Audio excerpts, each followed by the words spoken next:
Inilah dia Vivo X200 FE, model terbaru dalam siri Vivo X200 yang baru saja dilancarkan dekat Malaysia. Ia merupakan model paling mampu bilik dalam siri ini dan boleh dianggap sebagai pesaing kepada Pixel 9a, iPhone 16e dan Galaxy S24 FE. Tapi model ni bukan model yang sama macam X200 Pro Mini dekat China dan rekaannya pun lain sikit berbanding telefon siri X200 yang lain. Tapi macam X200 Pro Mini, ia mengekalkan konsep rekaan compact dengan spesifikasi bertaraf flagship. Sejujurnya saya memang suka binaan telefon ni. Rasa premium, ringan dan paling penting senang nak guna dengan satu tangan. Bingkainya diperbuat daripada aluminium, manakala panel belakang pula guna kaca matte yang tak kutip cat jari. Unit dekat saya ni berwarna biru, tapi terdapat 3 lagi pilihan warna termasuk emas, pink dan hitam. Dari segi spesifikasi, Vivo X200 FE ni dikuasakan chip Dimensity 9300 Plus, chip flagship tahun lepas dan dipadatkan pula dengan RAM 12GB dan storan 512GB. Sekurang-kurangnya untuk varian dekat saya ni lah. Skrinnya pula menggunakan panel LTPO AMOLED bersaiz 6.13 inci dengan kadar penyegaran 100Hz dan kecerahan puncak mencecah 5000 nits. Memang cukup terang walaupun bawah cahaya matahari terik.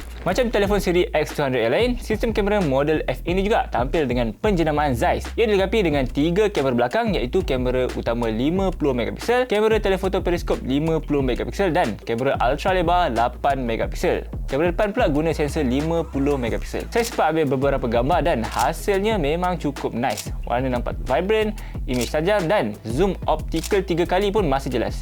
Dia juga sokong zoom digital sampai 100 kali dan ada satu mode menarik yang dipanggil stage mode. Sesuai sangat kalau anda nak ambil gambar waktu konsert atau dalam keadaan cahaya yang mencabar. Walaupun compact, telefon ni ada bateri besar 6500 mAh, katanya yang paling besar dalam telefon compact sekarang. Pengecasan pula sokong flash charge 90W. Dari segi perisian, ia menjalankan Funtouch OS 15 berasaskan Android 15 dan secara peribadi saya memang suka UI dia sebab nampak kemas, lancar dan mudah nak guna. Jadi inilah harga Vivo X200 FE dekat pasaran Malaysia. Tapi apa pula pendapat anda tentang Vivo X200 FE ni? Kongsikan pendapat anda dekat ruangan komen di bawah.